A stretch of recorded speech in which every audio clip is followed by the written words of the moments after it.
Assalamu alaikum. Inshallah, today we'll be reciting Surah Yasin on behalf of those who sponsor today's dinner, the Badi'a family. Inshallah, we ask Allah to accept this and have mercy on the departed souls of their beloved ones. أعوذ بالله من الشيطان اللعين الرجيم. بسم الله الرحمن الرحيم. ياسين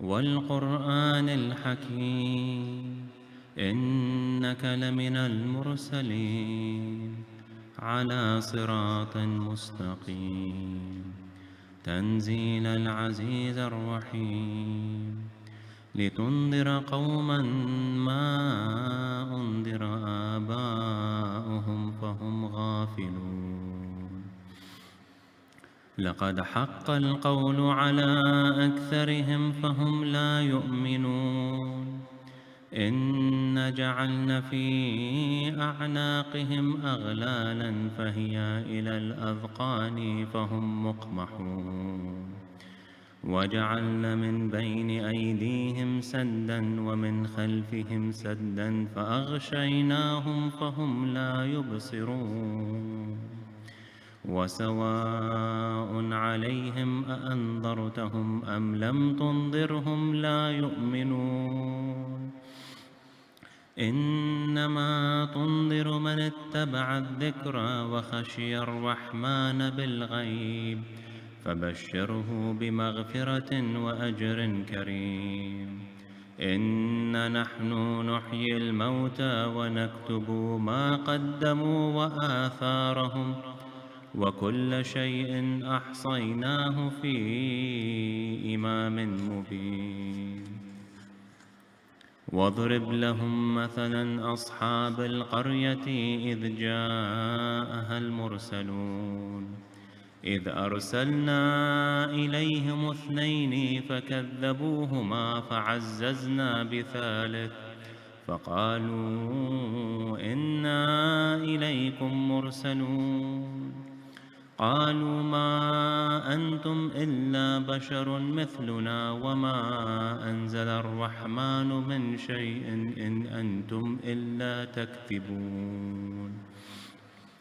قالوا ربنا يعلم إنا إليكم لمرسلون وما علينا إلا البلاغ المبين قالوا إنا تطيرنا بكم لئن لم تنتهوا لنرجمنكم وليمسنكم منا عذاب أليم قالوا طائركم معكم أئن ذكرتم بل أنتم قوم مسرفون وجاء من أقصى المدينة رجل يسعى قال يا قوم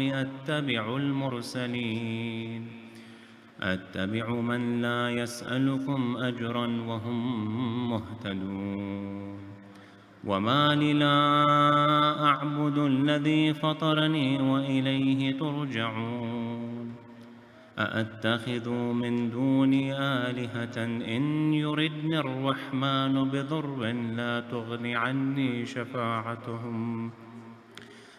تغني عني شفاعتهم شيئا ولا ينقذون إني إذا لفي ضلال مبين إني آمنت بربكم فاسمعون قيل أدخل الجنة قال يا ليت قومي يعلمون بما غفر لي ربي وجعلني من المكرمين وما أنزلنا على قومه من بعده من جند من السماء وما كنا منزلين إن كانت إلا صيحة واحدة فإذا هم خامدون يا حسرة على العباد ما يأتيهم من رسول إلا كانوا به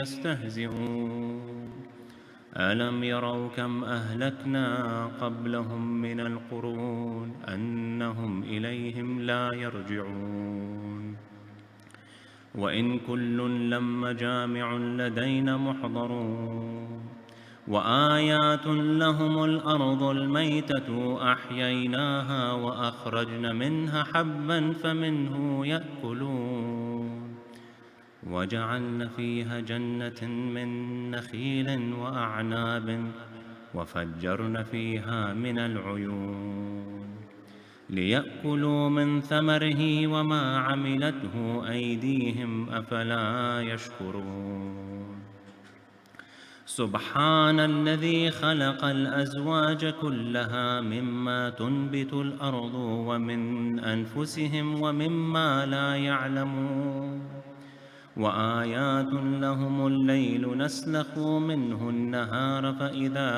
هم مظلمون والشمس تجري لمستقر لها ذلك تقدير العزيز العليم والقمر قدرناه منازل حتى عاد كالعرجون القديم لا الشمس ينبغي لها أن تدرك القمر ولا الليل سابق النهار وكل في فلك يسبحون وآيات لهم أن حملنا ذريتهم في الفلك المشحون وخلقن لهم من مثله ما يركبون وإن نشاء نغرقهم فلا صريخ لهم ولا هم ينقذون إلا رحمة منا ومتاعا إلى حين وإذا قيل لهم اتقوا ما بين أيديكم وما خلفكم لعلكم ترحمون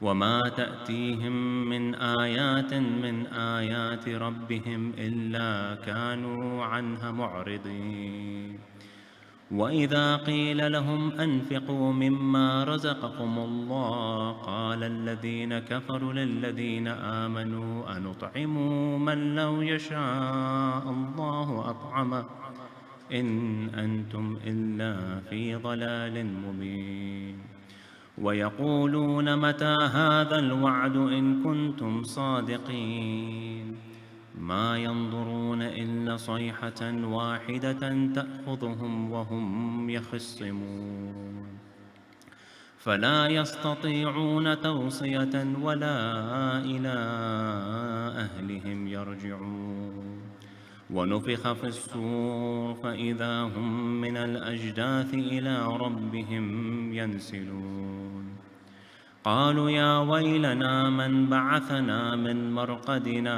هذا ما وعد الرحمن وصدق المرسلون إن كانت إلا صيحة واحدة فإذا هم جامع لدينا محضرون فاليوم لا تظلم نفس شيئا ولا تجزون إلا ما كنتم تعملون إن أصحاب الجنة اليوم في شغل فاكهون هم وأزواجهم في ظلال على الأرائك متكئون لهم فيها فاكهة ولهم ما يدعون سلام قولا من رب رحيم وامتازوا اليوم أيها المجرمون ألم أعهد إليكم يا بني آدم أن لا تعبدوا الشيطان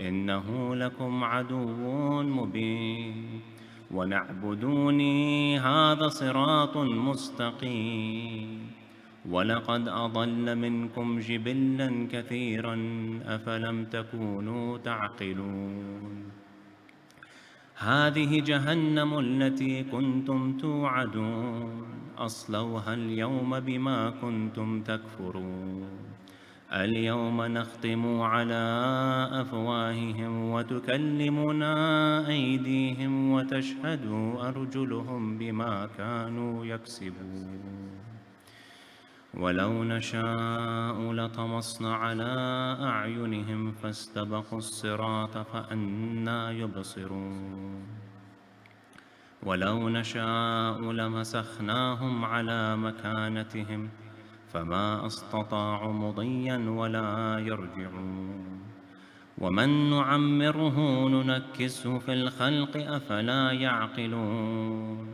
وما علمناه الشعر وما ينبغي له إن هو إلا ذكر وقرآن مبين لينذر من كان حيا ويحق القول على الكافرين أولن يروا أن خلقنا لهم مما عملت أيدينا أنعاما فهم لها مالكون وذللناها لهم فمنها ركوبهم ومنها يأكلون ولهم فيها منافع ومشارب أفلا يشكرون واتخذوا من دون الله آلهة لعلهم ينصرون لا يستطيعون نصرهم وهم لهم جند محضرون فلا يحزنك قولهم إنا نعلم ما يسرون وما يعلنون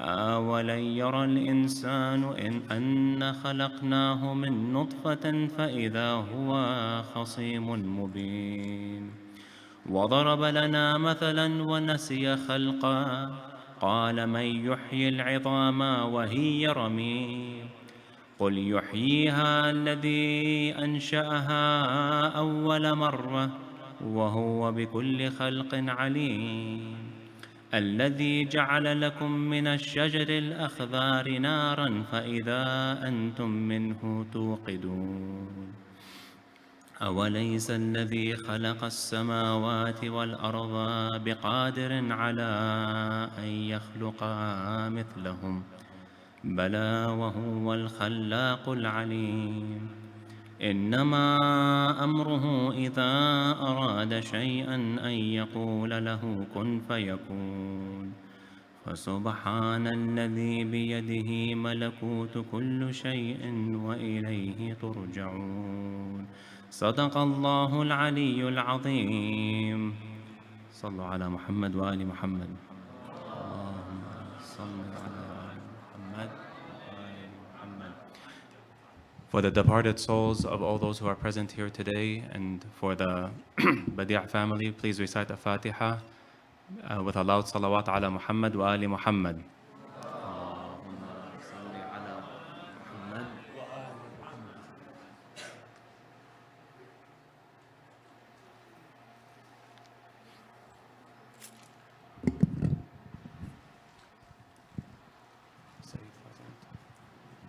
Said here? Okay. And without further ado, we would like to welcome our distinguished speaker for the third night of our Fatemiyyah program, Sayyid Abbas Razavian, with a loud salawat ala Muhammad wa ali Muhammad.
بسم الله الرحمن الرحيم الحمد لله رب العالمين والصلاة والسلام على أشرف الأنبياء والمرسلين سيدنا ومولانا أبي القاسم المصطفى محمد اللهم صل على محمد وآل محمد وعلى أهل بيته الطيبين الطاهرين ولعنة الله على أعدائهم إلى يوم الدين.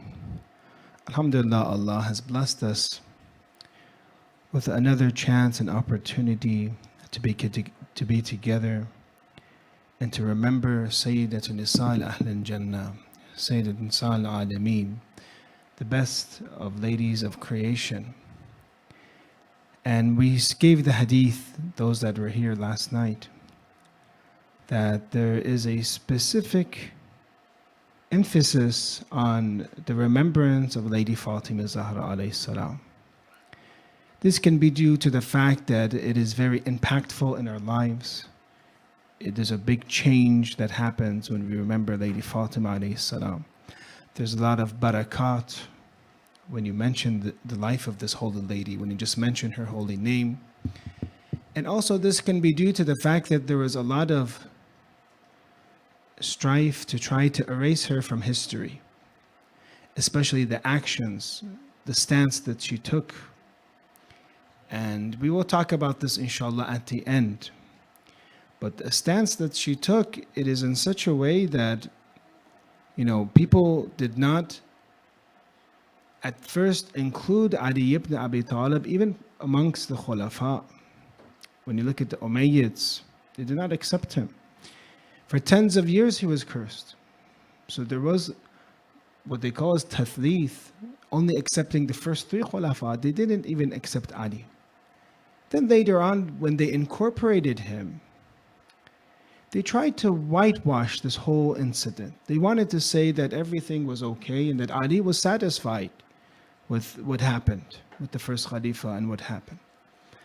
So when you talk about the stance of Lady Fatima alayhi salam, when you look at the hadith, and maybe if we have time, we'll go over some of the hadith in Sahihain. It's very clear that there was this dissatisfaction of her with the newly established government of the time.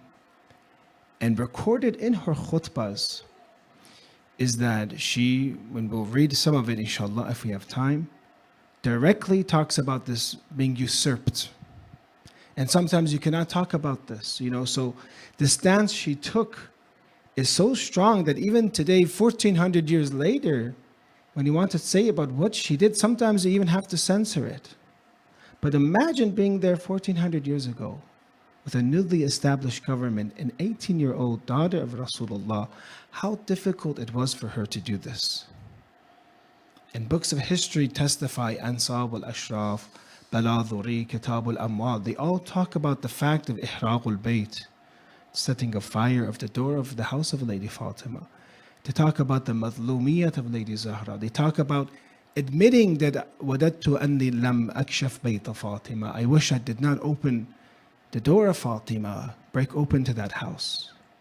These are all realities, and we'll talk about this, about some of the hikmah, because Lady Fatima alayhi salam is truly a Hakima. Her speech in Fadak we'll mention if we have time again. I don't know how much time we'll have. Beautifully defining who Allah is. Something for us that we take granted these days. When you have so many weak hadith and made up hadith about who God is. And Lady Fatima alayhi salam beautifully giving us and granting us tawheed and the oneness of God, how it is. So many people are confused about who God is. They came to Imam Rida alayhi salam in a time period, Saflana Rabbak, explain to us your Lord. They were confused because of all these made up hadith about tawheed. Lady Fatima alayhi salam is truly a Hakima. The way she speaks, we talked about when a person has hikmah, Allah gives us hikmah in their lisan, in their tongue. And when they talk with hikmah. And we define hikmah, even though when you look at the books of tafsir, it's a little difficult to find a good definition for the word hikmah, because it has been used in different cases, throughout the Quran. But from one of the ulama in Mufassirin, he says it's equal to adl. equal to putting things in the right position. But you could say this and add this, putting things in the right position that they belong to maximize benefit. That is what a Hakim person does. He sets things up correctly for those things to reach maximal benefit. For example, we gave this, that Allah gives people sickness, Allah gives people wealth, Allah gives people poverty, Allah gives people health. Now, I'm not talking about those actions that are a direct result of our free will and choices. That's something else, because when you do something to yourself, then you're at blame. But those things that there's no way out, there's no way out. He has the best business plan in the world. He just cannot, it's not made for him to make a lot of money. There are diseases that there's no way out, there's no cure for it. And they observed they were healthy people and it just comes. So Hakim, Allahu al-Hakim, He is Hakim, He is wise. He gives everybody that amount that they need in order to reach their maximization, reach their most amount of taqarrub. Some maybe it's with poverty they reach more taqarrub, closeness to God. Some with being rich, some with being healthy, some with being sick. This is what Allah does. So if you want to understand how Allah treats His humans, you have to understand hikmah and the wisdom of Allah. You cannot just look at these actions and say everything has to have i'tidal equally. Allah, why did you not give him the equal as him? Everybody should start with the same amount of money. Everybody should start with the same amount of, nobody should have disadvantages in this world. Everybody should start exactly equal. Well, that's looking at this world without being hakim. If you want to understand your Lord, you have to have hikmah and understand that each individual is different. Each one has its own requirements. Each one, we talked about that's hadith, that people are so different that if you were truly to understand people, you wouldn't blame them for anything. You wouldn't blame them because each person has their own background. Each person is unique. And Allah only knows exactly how to treat each person. He gives them some amount of bala, but not too much. Not so much that they will completely lose it or completely be able to separate themselves from God. To give them in a way that they can tolerate it.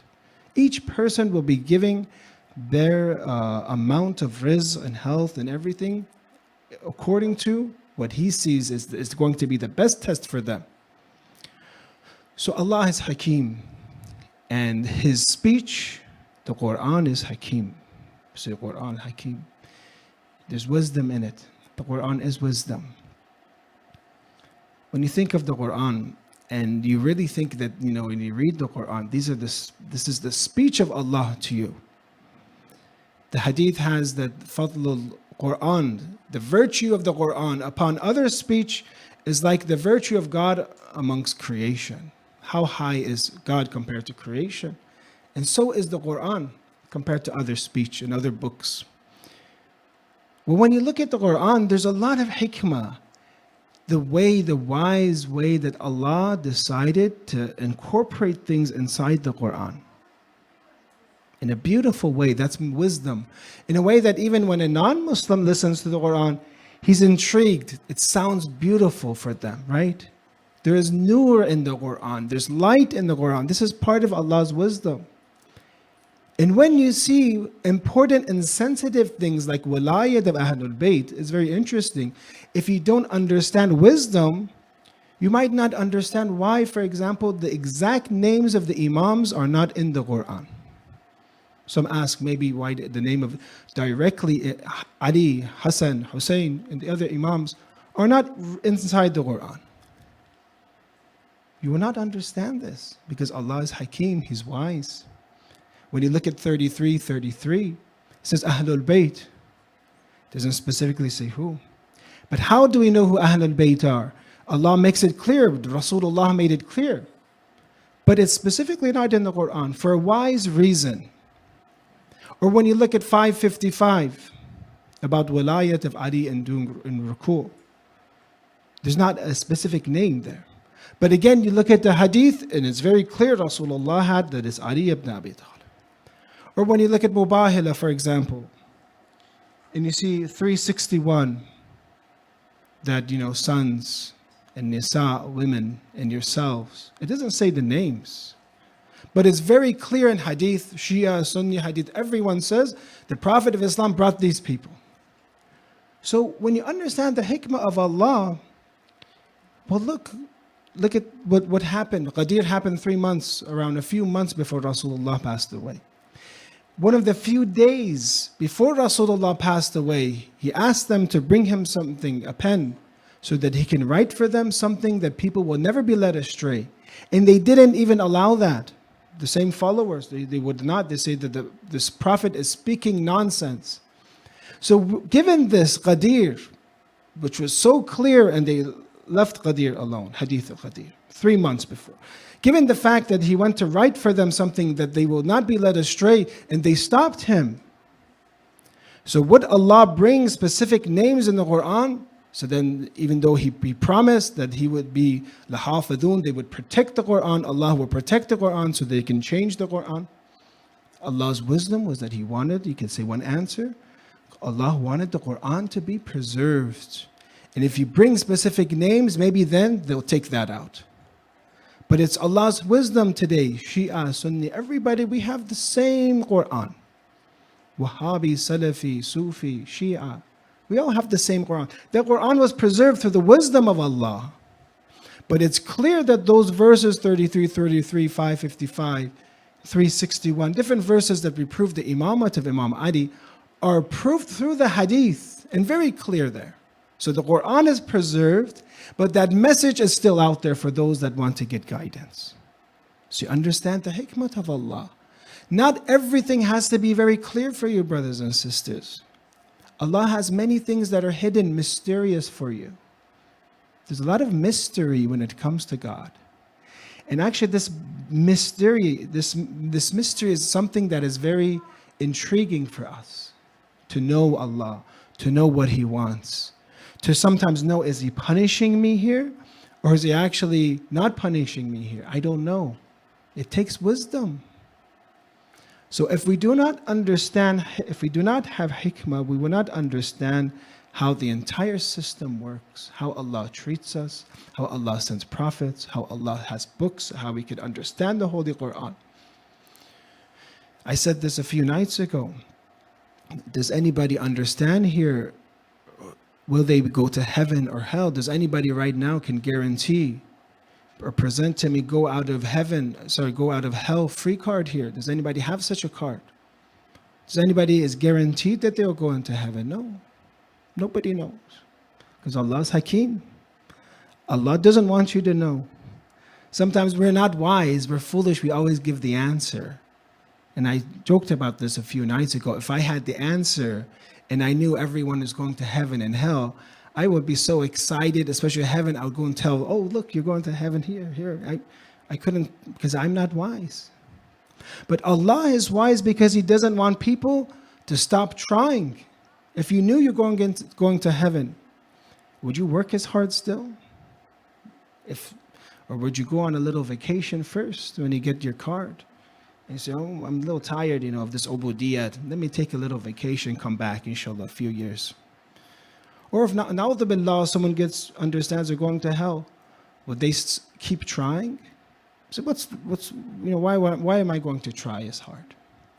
I'm already going to hell no matter what. So you see that it's from the hikmah of Allah that when He deals with His abd and ibad, that He doesn't tell them everything. Everything's not very clear for them. And it's a way that they have to discover themselves. They have to look at signs. We call this ta'reed sometimes, you could say. Not tasrih. Tasrih is to be very clear. Ta'reed is like to show something, to point out a little bit, to allude to it. And you know what's happening. Allah wants us to have hikmah. Allah wants us to discover and be independent. Doesn't want us to be dependent on others. It's very interesting when you look at how much responsibility He gave us. From the age of taklif, when a child has taklif, he has that position or he has that authority to believe or not believe. It doesn't rely on the parents anymore. When they have taklif, when they reach an age where they have taklif, And from then on, you see that the instructions of Islam is in such a way that Allah wants to make us independent. Allah wants us to reach hikmah ourselves, not necessarily from our parents, not necessarily from one person or the other. He wants everyone to make this decision by themselves.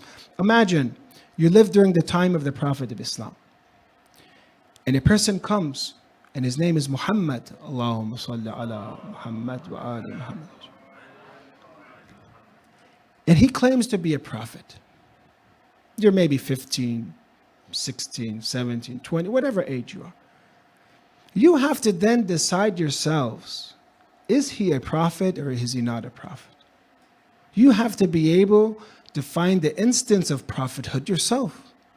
You can read as much as you want about prophethood, but you have to know the signs. Some of the ways is you knew the signs, you have knowledge, and that's part of hikmah. I knew a prophet was going to come. I'm looking at other contexts, the way that he behaves, his akhlaq, his message. I'm studying all of this. I'm looking at his followers. I look at Ali ibn Abi Talib as the first believer. He's following him, and I trust Ali alayhi salam. I look at that miracle that he's bringing, and he's bringing the Quran, and no one else can bring it, and challenge the Quran. So I have to use my own wisdom during that time and to be able to understand the instance or the mistaq during the time of Imam Zaman Ajjallahu Ta'ala Faraj the same way. Some people ask, how will I know it's the Imam? Inshallah, we live during the time that we have the opportunity when we see someone and he claims he is the Mahdi, and he is the Mahdi. You cannot rely on, just whatever your parents say or whatever someone else says. That is an individual choice. Then inshallah by that time you have increased your wisdom so much that you are so independent and so strong and be able to decipher haqq and batil so much that you'll be able to say, yes, this is the son of Imam Askari alayhi salam. This is him. These are the signs. This is the knowledge that I have. In my heart, as also we talked about hikmah amali, my heart is pushing me towards this person. I talked about this, and I'll say it here again, that during the time of the Rasulullah, a group of people came to understand who the successor of the Prophet was in the book of Ghaybatun Nu'mani. A group of worshippers that came from Yemen, and they were ubbad, they were worshippers, true worshippers. The Prophet of Islam told them, when they asked the question, who is your successor? He told them the general things, general knowledge, which is good. It's part of, you could say, hikmah nadhariyah. He gave them theoretical hikmah. But they wanted to know exactly who is the successor, what is the instance. And this is where you need practical hikmah. This is where you need hikmah amaliyah. How do I know this is the successor, this instance? So they went and walked through the rows, the Prophet of Islam. They came back and they told the Prophet, this person is your successor. This is in the book Ghaybatun Nu'man. And the Prophet, I believe, asked, how? How do you know? And they explained to him that this person was like our father. This Ali ibn Abi Talib. This person, we saw him like our father. So that's not something that's from the heart. And that is where hikmah stems from, is from the heart. So this is our father. And then they mentioned that we wanted to go, our knees would not allow us to. So for us, when you look at the narrations, you're looking to strengthen yourself and increase yourself in wisdom of the mind and hikmah of the heart. And we will need it. It is very important, we said, to do tashkhis of mistaq, to understand what an instance of dhulm is. We need hikmah. I know dhulm, I know it's bad, something is wrong. I know, for example, doing this and doing this is haram. But what should I do right now? I have two questions, or two options. Both of them are good. But which one is aham? Which one is more appropriate for me? That's up to me. That's not up to you, up to the office of your marja taqleed anymore. That's up to you. Can get guidance from them and understand Islam and see aham and muhim. But those specific things in your individual life that every day you're making how many decisions each day, that you can't keep calling the office all the time. That they will give you the guidelines from the hadith and sunnah. But that tashkhis of the mistaq, that example, you have to find out for yourself. You have to have enough hikmah. When you're in a gathering and you want to talk or you want to be silent, is that up to you? Or is that up to, all the books that you read?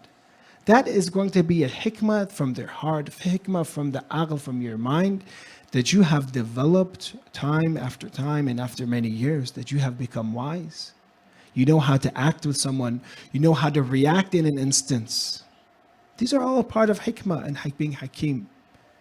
And things, brothers and sisters, trials and tribulations, when they happen so fast. You just don't have time to ask people. Islam, we said, it wants you to ask people. You should know, you should have knowledge. But that final decision is you. Nobody else can make a decision but you. In the religion of Islam, they want us to make that decision. We have to make that decision. Nobody else can decide for us. So therefore, there's no other choice but to increase ourselves in hikmah and wisdom to be successful, inshallah. So how can we increase our hikmah? We were talking about this. We talked about hikmah being awareness and nadariya being, theoretical. And that comes from learning and studying from those that have hikmah. The Quran is full of hikmah, is full of wisdom. The Quran is the speech of God. Whoever has uns with the Quran, whoever has an affinity, an attachment to the Quran, they will have hikmah, they have wisdom. The Quran is full of hikmah. If you study the Quran, it's full of hikmah. Who else has hikmah that we can learn and study from them? The prophets, their successors. In Nahjul Balagha, the short sayings are called hikmah.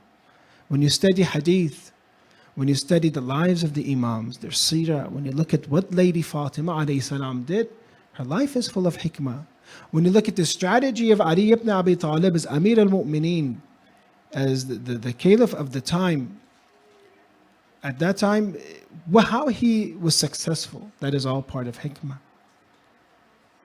We talked about understanding the time. And the more you understand and study things well, the more your choices will not be full of mistakes. You'll make less mistakes. Some people, they have a lot of knowledge. But when it comes to practice, and either in politics or social affairs, they make mistakes because they didn't study the time period. They don't understand what's going on. We have to be aware. We have to be aware of the time. We have to be aware of people. Then you'll have awareness, inshallah. Then the other part of hikmah we said, which was besides awareness, is from the heart. And how can we increase hikmah from the heart? When I'm saying this, I'm not a hakim person. I'm a foolish person. I'm not a wise person. But I've read some verses of Quran and some hadith, and I can present it, inshallah, for you. Man akhlasa abdun lillahi azza wa jal arba'ina sabahan illa jarad yanabi ul hikmah min qalbihi ala lisaneh. Whoever for 40 days worships Allah with ikhlas, with sincerity, then he will see hikmah coming out from his tongue, from his speech.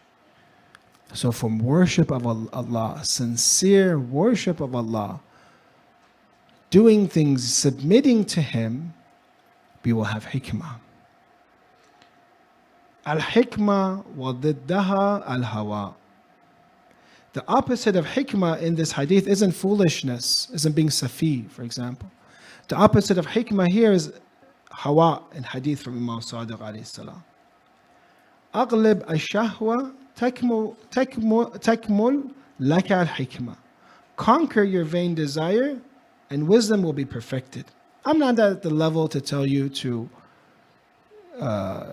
there are better speakers than me, people that practice more than me, that can talk about conquering the vain desires, hawa nafs. But I can tell you this, that all our prescriptions in Islam and the commands in Islam are in a way to tame the nafs. Submission means to tame the nafs. All of your wajibat, things that are haram. Sometimes there's fruit, it's nice juicy meat. It says don't eat it, it's haram. Or it's Shahr Ramadan, you're thirsty. You all have practice fighting against the nafs, because Islam's instructions is all against the nafs. It's all against fighting against ourselves and reaching maslahat and good.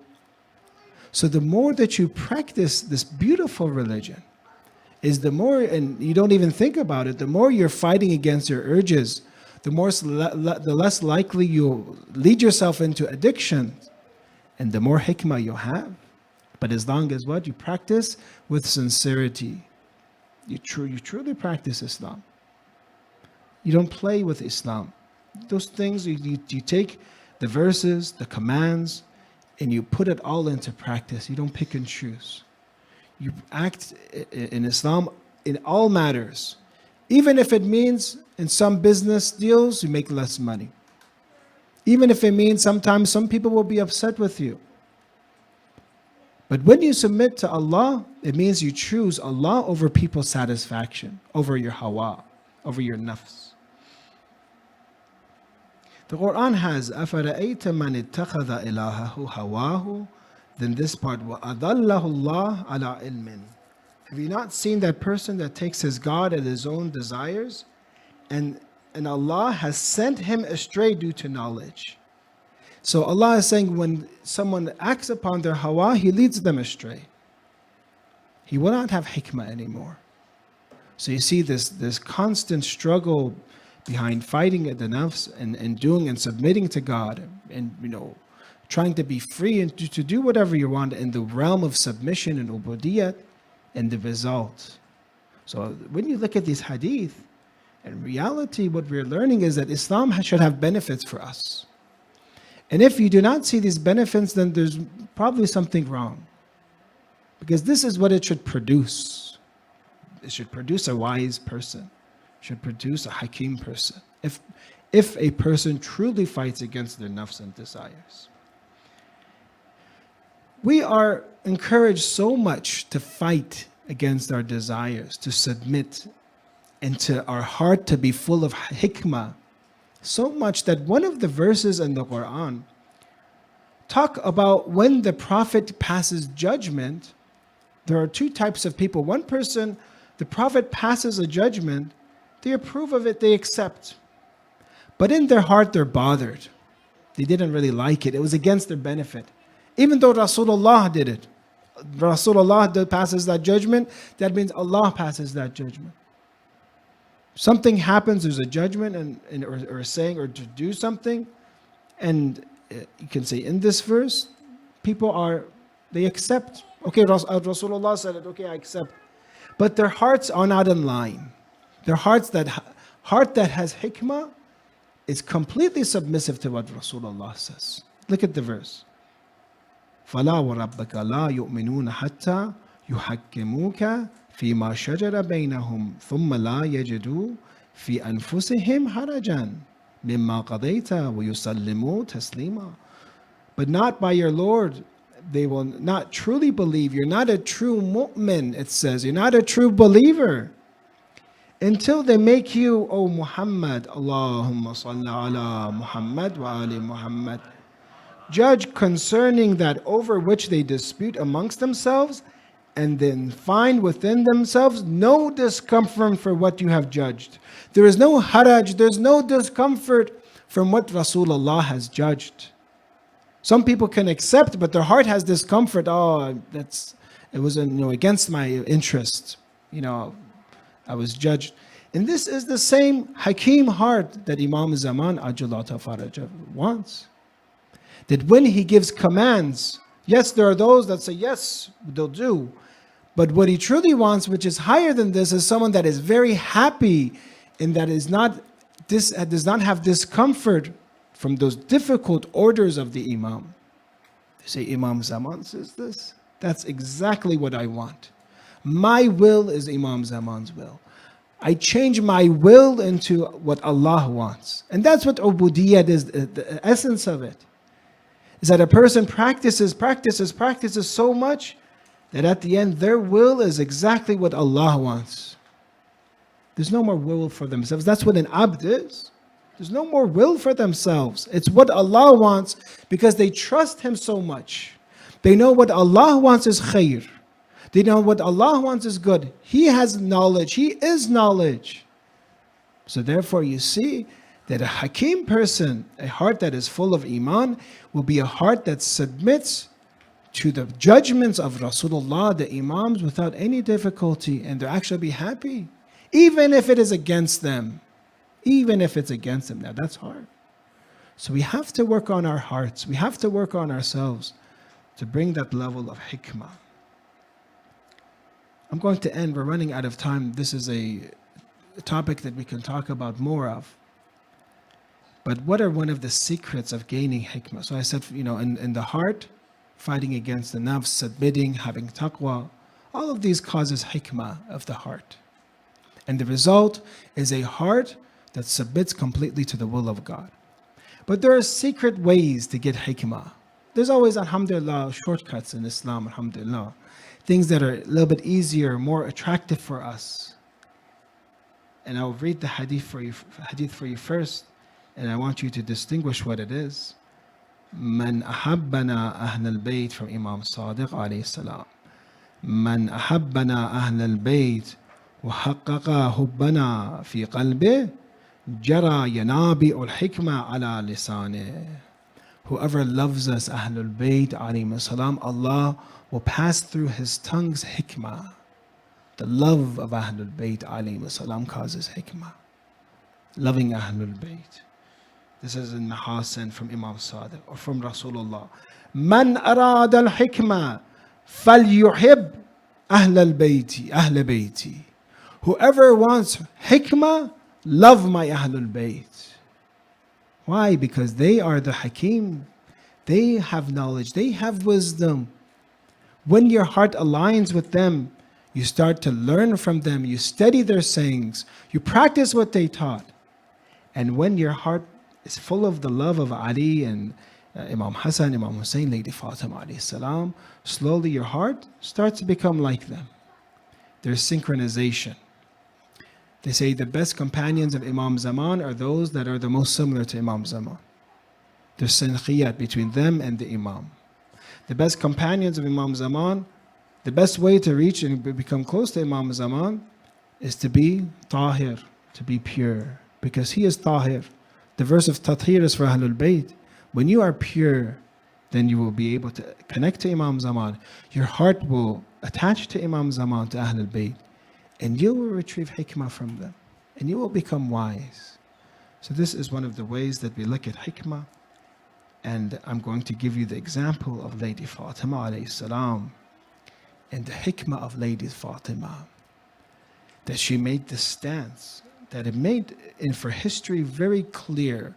If anybody wanted to whitewash history and say Ali was with us, Fatima is with us, in major books, most books, it's actually the opposite.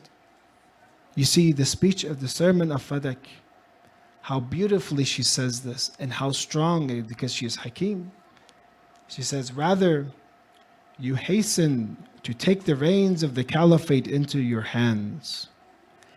After having acquired it, the caliphate, you started to ignite the fire of mutiny and you became engrossed in inciting the fire. You responded to the call of Satan, the seducer, and you intended to put out the light of the glorious religion. You started to destroy the practices of the chosen prophet. Then you delighted in suckling the delicacies of the caliphate and opposed the Ahlul Bayt in secret and in the open. Very clear that what they are doing is wrong, that they are usurping. 3 hadith, it's a triangle that she leaves us with. If anybody wants to know what was the position of Lady Fatima, from these two sides, the system of caliphate or the system of imamat, it's very clear. She is Sayyidatun Nisa al-Alameen. She is she is the highest in terms of paradise and position. Everyone says in Bukhari, Man mata maytatan jahiliyyah, whoever doesn't understand their imam dies the death of an ignorant person, dies the death of someone in jahiliyyah, not an ignorant person, dies the death of a mushrik, you could say. So put these 2 hadiths together so far. Lady Fatima is the highest of ladies in heaven. In Sahih hadith from Ahlul Sunnah, from Bukhari. Lady Fatima, and whoever does not choose the imam of the age, dies jahiliyyah, dies as a mushrik. So who did she choose as the caliph of her time? Who did she choose as the imam of her time? So you put these two together. Can she make a mistake when it comes to imamate? No way, because she is far away from jahiliyyah. She's far away from shirk. Rasulullah teaches us that she has the highest position of all the ladies. She has the highest position. So let's see what Lady Fatima did. And again, in Bukhari, you say very clearly that the first says, Abba Falani and yadfa ila Fatima minha shay. فوجدت فاطمة على Falani. She became angry. فوجدت ala in Arabic means to become angry. She became angry with him. من ذلك فهجرته, and didn't have anything to do with him. فلم تكلمه حتى توفيت, and did not speak to him until she died. So how could the first be her imam when she becomes angry with him? 1. 2, she does not have anything to do with him. And 3, does not speak to him until she dies. So for us, she leaves this, you could say, strong evidence that the way to follow from the process of elimination, that the system of caliphate is not right. The system of caliphate is not what she has chosen. And this is what we choose. We choose whoever she chose as her imam, we choose as our imam. And then it continues, it says, فَلَمَّا تَوَفِّيَتْ, this is from Bukhari. فَلَمَّا تَوَفِّيَتْ دَفَنَهَا عَلِيُّ ibn Abi Talib لَيْلًا, says. And when she died, Ali condemned the lights. Ali alayhi salam buried her at night, because this was her will. دَفِنِّي فِي اللَّيْلِ, and do not tell anybody. And then it says, وَكَانَ لِعَلِي مِنَ النَّاسِ وَجْهٌ حَيَاةَ فَاطِمَةَ, and Ali had a wajh, had a specific position, had honor amongst the people when Fatima alayhi salam was alive. But after Lady Fatima was martyred, Ali alayhi salam was devastated. Lady Fatima, Sayyidah Fatima, is Laylatul Qadr, is the night of destiny.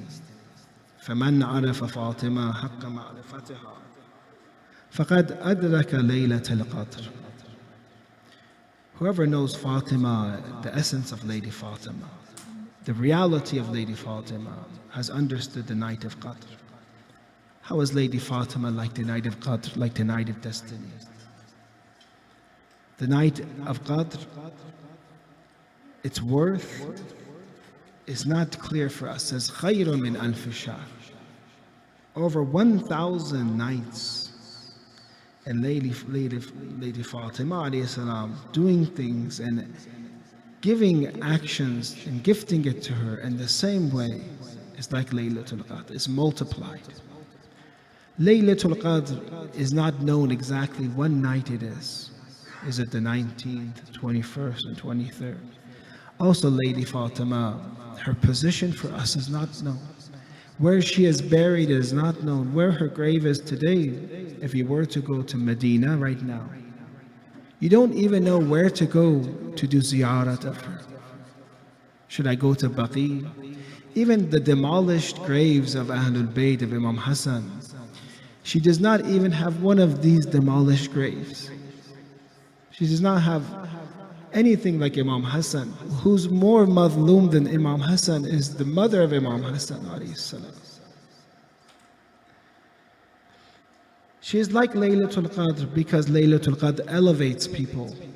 The night of destiny elevates people. And we have وَسَأَلْتَ مِنْهَا أَنْوَارَ الْأَئِمَّةِ, and the light of A'imma came from her. Asma bint Umays comes, is the few last moments of Lady Fatima's life alayhi salam. And with that state that she had, with the injuries that she had, multiple injuries, being crushed between the door and wall brings much injuries. Having a broken rib, causes much injuries. It says, she made a dua. This is the last dua of Lady Fatima alayhi salam. فقالت إلهي وسيدي أسألك بالذين اصطفيتهم وبكاء ولدي. I ask you, Allah, that position, those that you have chosen, and the tears of my son, waladi, fi mufariqati, when I will be separated from them. I ask because of the tears of Hassan, I ask because of the tears of Hussein, holy tears. أن تغفر لأصاة شيعتي, to forgive the sinful of my Shia. This was the dua of your mother Zahra. Whoever loves Imam Hussein can call Lady Zahra her mother. If you love Imam Hussein's mother becomes your mother. أن تغفر لأصاة شيعتي, forgive the sinners of my Shia. وشيعة ذريتي, and the Shia of my progeny. Imam Ali alayhi salam would see Lady Fatima alayhi salam. It's a difficult time for him. It is the last moments of the life of Sayyidah Fatima. وَلَقَدْ كُنْتُ أَنْظُرُ إِلَيْهَا فَتَنْكَشِفُ عَنِّي الْهُمُومِ وَالْأَحْزَانِ. When I would look at her, my grief would disappear. But now when I see Sayyidatun Nisa, I see her body, her bruised body. I am full of grief. My days, as Fatima says too, my days have become night. And it's the same way with Ali ibn Abi Talib. Because Ali alayhi salam sees, and he was there when they entered her house. And now that he has to bury Lady Fatima alayhi salam, it is a very Qareeb funeral. She did not have a funeral, you could say. Who's there to bury her? A few companions, Imam Hassan, Imam Hussein, Imam Ali, Salman, a few companions. Imam Ali alayhi salam is gently putting her in the grave. His tears are flowing. And as it has in some of the hadith, أخلصت Fatima, أخلصت, she has been snatched away from me. She has been taken away from me. It doesn't mean you give her away. It means she has been taken away from me. And there at that time you see that when he mentions in Nahj al-Balagha, he talks to the Prophet of Islam that, "Oh Rasulullah, I'm giving back to you your wadi, I'm giving back to you your trust. You trusted me with Zahra when I married her. I'm giving back the trust to you. But don't ask me what happened to her. I cannot tell you, Rasulullah, what happened to her. I cannot even mention it. Ask her herself when she comes to you in the other world. Ask her what happened to her." And this was the thorn in Imam Ali's throat. This is what hurt Ali ibn Abi Talib, his test, that Az-Zahra alayhi salam was taken away from him, was taken away from Hassan and Hussein and Lady Zainab and Kulthum.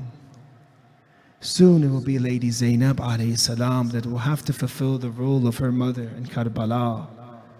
She will be wearing something similar to the chador and the dress of her mother in Karbala. Soon she will be saying, Imam Hussein alayhi salam, in the same way this brother and sister that had such a tragic memory of their mother being taken away.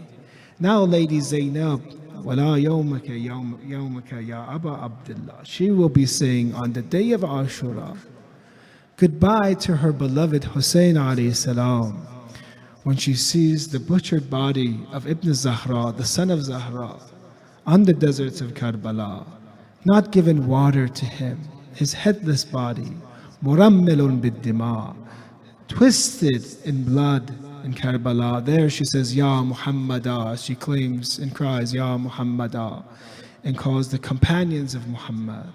There Lady Zainab fulfilled the role of Lady Zahra in Karbala.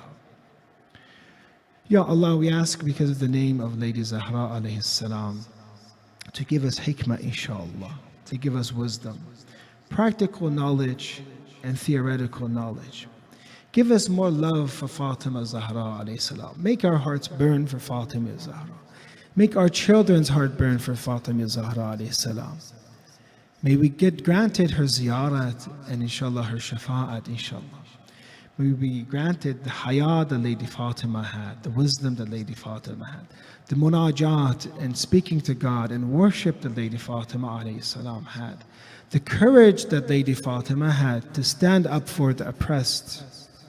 Ya Allah, we ask you to make us good companions and followers of the son of Fatima Zahra, Imam Mahdi, and to expedite his return. We are not complaining, but this is a difficult time for us, the time of occultation, a time to be separated from Ahlul Bayt. This is enough separation. If you do not bring the son of Fatima for us, our lives will be wasted. We will not be able to have true guidance, for him to speak to us, for him to do tarbiyat of us, for him to raise us in our potential, inshallah. Ya Allah, have rahmat on all the marhumeen, inshallah. Forgive the sins, especially of you, of the family members of you. Ya Allah, we ask you, inshallah, to cure all those that are sick, bihaqq Fatima alayhi salam, and give us protection of our iman, inshallah. Please recite a Fatiha for all those that are marhum after a salawat ala Muhammad wa ali Muhammad. Allah.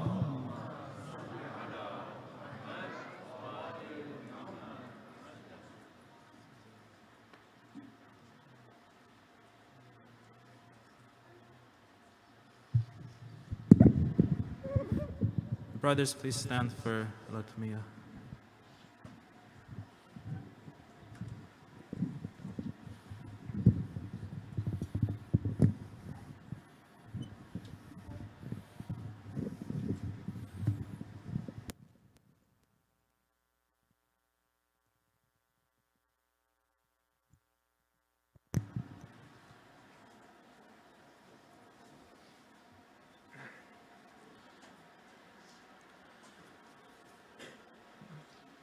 روی لبها نور و قدر و کوثر و طه،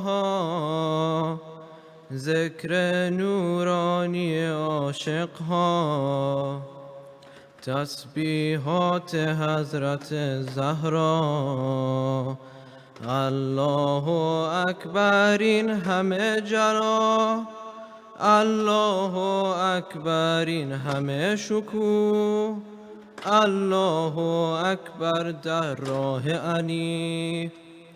فاطمه ایستاده مثل یکو، صلی الله علیک یا فاطمه، صلی الله علیک یا فاطمه، صلی الله علیک یا فاطمه، صلی الله علیک یا فاطمه. روی لبها نور و قدر و کوثر و طه، ذکر نورانی عاشقها، تسبیحات حضرت زهرا. الله اکبر این همه جلال، الله اکبر این همه شکوه، الله اکبر در راه علی. فاطمه ایستاده مثل یکو، صلی الله علیک یا فاطمه، صلی الله علیک یا فاطمه، صلی الله علیک یا فاطمه، صلی الله علیک یا فاطمه. میدونم که راز شهادت این اشکا، رنگ خدا میگیرم من با تسبیحات حضرت زهرا. الحمدلله که نوکرتم، الحمدلله که مادرمی، الحمدلله از بچگیام مادر سایه روی سرمی. Sallallahu alayk ya Fatemeh. Sallallahu alayk ya Fatemeh. Sallallahu alayk. Sallallahu alayk ya Fatemeh. Sallallahu alayk ya Fatemeh. Sallallahu alayk ya Fatemeh. Sallallahu alayk ya Fatemeh. Sallallahu alayk ya Fatemeh. از غصه ها چشم عاشقا شده دریا روزه بعد نماز ما تسبیحات حضرت زهرا سبحان الله باغ بهشت دو سبحان الله از لحظه ورود سبحان الله پیش چشم علی آیه های کوثر شده کبود صلی الله علیک یا فاطمه صلی الله علیک یا فاطمه صلی الله علیک یا فاطمه صلی الله علیک یا فاطمه صلی الله علیک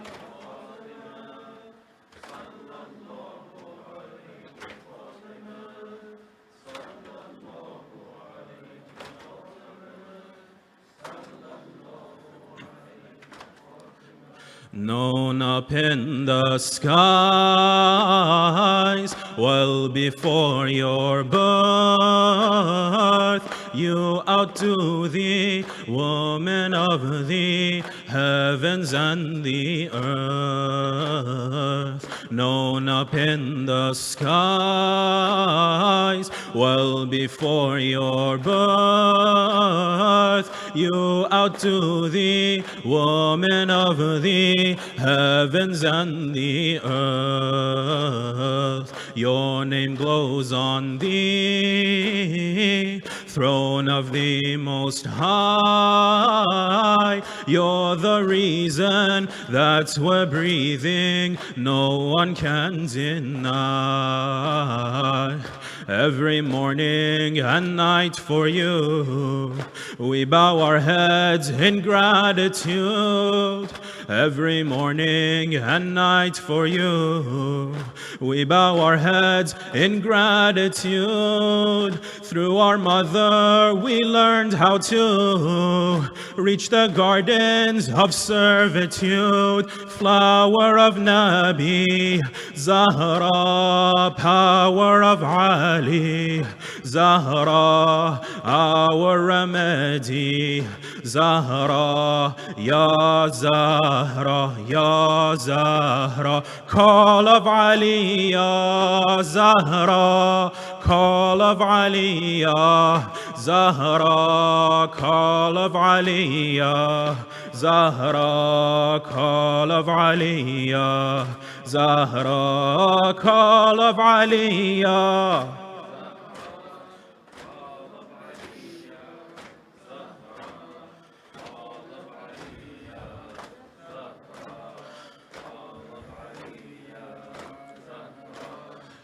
Bravely you stood for he whom God adores. True love meaning coming between the wall and the door. In the way of love and for justice sake, you saw the truth, knew what to do, the right step to take. What a tulip that you became, with your petals scattered galore. What a tulip that you became, with your petals scattered galore. Only Ali was on your mind as you lay wounded on the floor. Love like no other, Zahra, just like her father. Zahra, best of the mothers. Zahra, Ya Zahra, Ya Zahra, call of Ali, Ya Zahra. Zahra, call of Aliyah, call of Aliyah, Zahra, call of Aliyah, Zahra.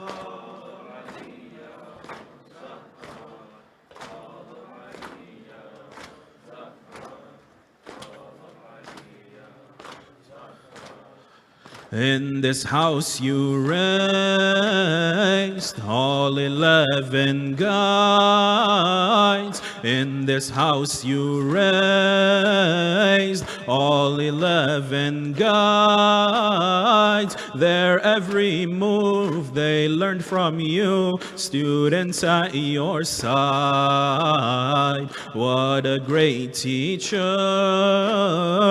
and noble mother. From Medina to Karbala, you were their cover. Every time your Hussein would fall, he would find himself in your lap. Every time your Hussein would fall, he would find himself in your lap. Remember what you learned that night. You get back up after each slap, stronger than mountains. Zahra, she is the fountain. Zahra, owner of heaven. Zahra, Ya Zahra, Ya Zahra, call of Ali, Ya Zahra.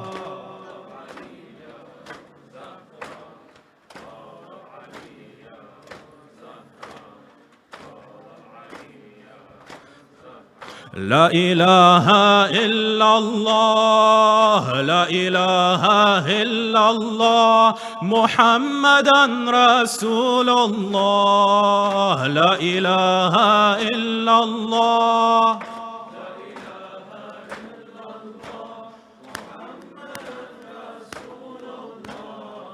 عليا ولي الله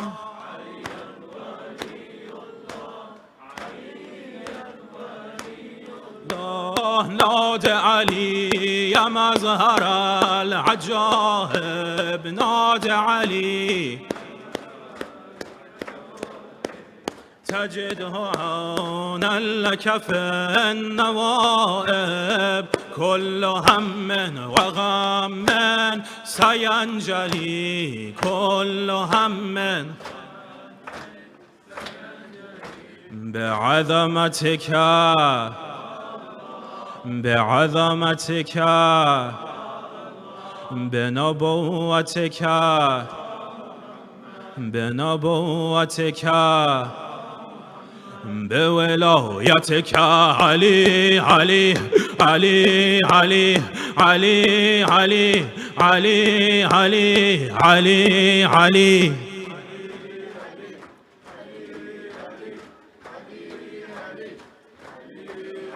اللهم صل على فاطمة وأبيها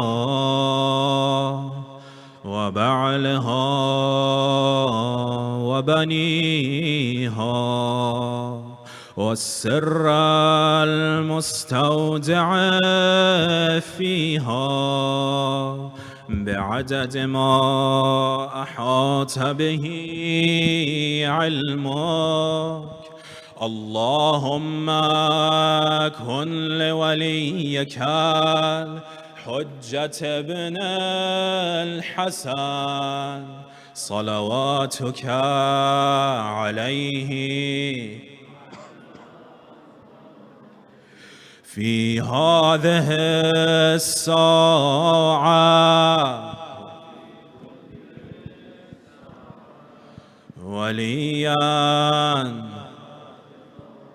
وقائدا وناصرا ودليلا وعينا حتى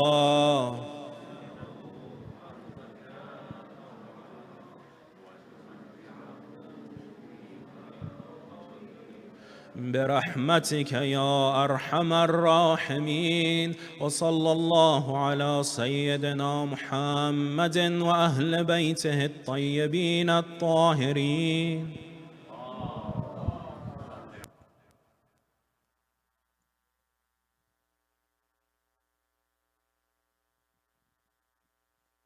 Yeah. Hajj Kauthar would like to make an announcement, so if you guys can please just stay with us just for a little bit, and then we'll have, inshallah, food to serve to go.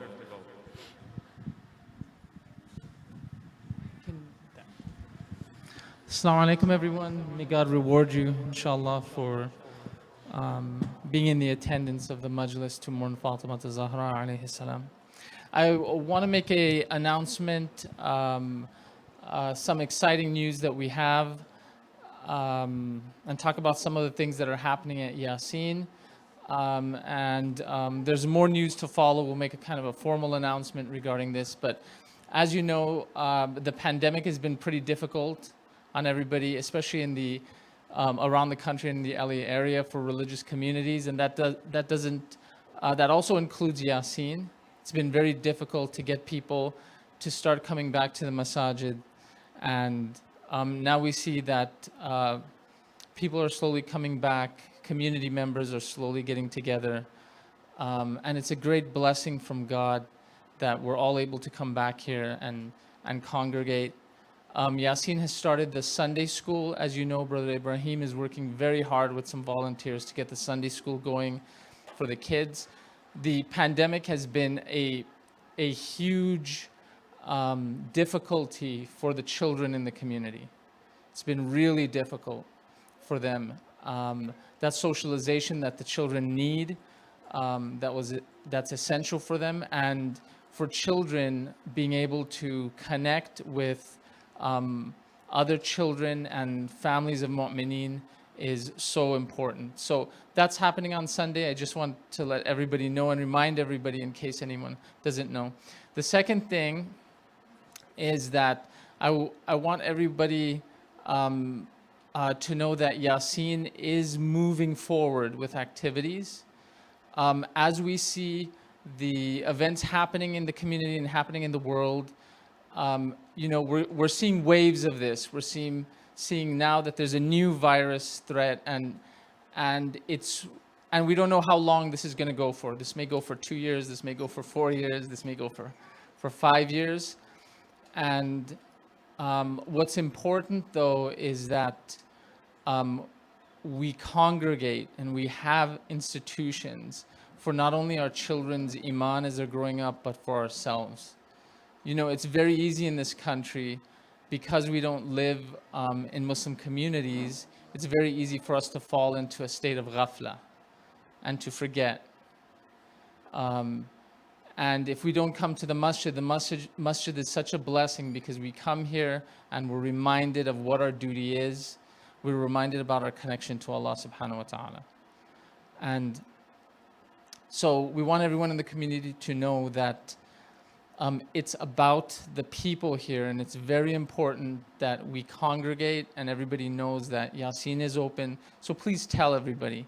The other thing is, please volunteer. Please come forward and volunteer. I'm not saying this as a way of begging people. I'm saying this as a way of inviting people. Because, to come and volunteer, we need to create that spirit in our community of volunteering to be a servant of Fatima Zahra, volunteering to be a servant of Imam Ali alayhi salam. This is not only a duty for us, but it's a blessing for us. In the last 1.5 to 2 years, we were really deprived of that blessing. Most institutions complain, they say, oh, we don't have volunteers, we don't have volunteers. And even me, sometimes myself, I'm saying, oh my gosh, there's this event for Yasin, or there's this responsibility for Yasin. Until God just takes it all away.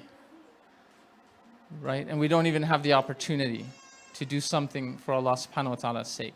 So please invite people to volunteer. It's a blessing for them. It's a blessing for the center. The third thing is the most exciting announcement I have to make is that the Yasin trustees and board has asked Sayyid Payam Razavian to be the resident alim for Yasin. And he's going to be coming to the Sunday school, interacting with the children.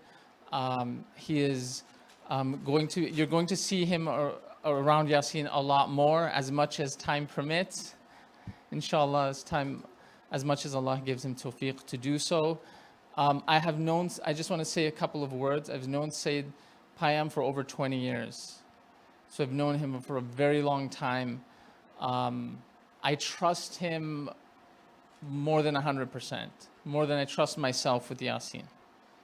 So I'm not going to talk about his qualifications and all of those things. That's already been said before, but we're very, very blessed to have him in this community. And we're very blessed to have his presence, of his knowledge and his taqwa. Please take advantage of this in a good way. Please gain knowledge from him. If you haven't met him yet, please feel free to introduce yourself to him. Come up and talk to him. Again, I just wanted to make that announcement. There's a formal announcement coming out soon about this. There's going to be kind of office hours where he's going to be at the center, where people can come to the center and ask questions and speak to him. Yes, Dawood. And every Thursday he is speaking here, and he will be here every other Sunday, I believe. And there's some additional announcements we'll be making about activities with the kids and activities with the young people. And so this is a great blessing for us. So please recite a salawat ala Muhammad wa ali Muhammad.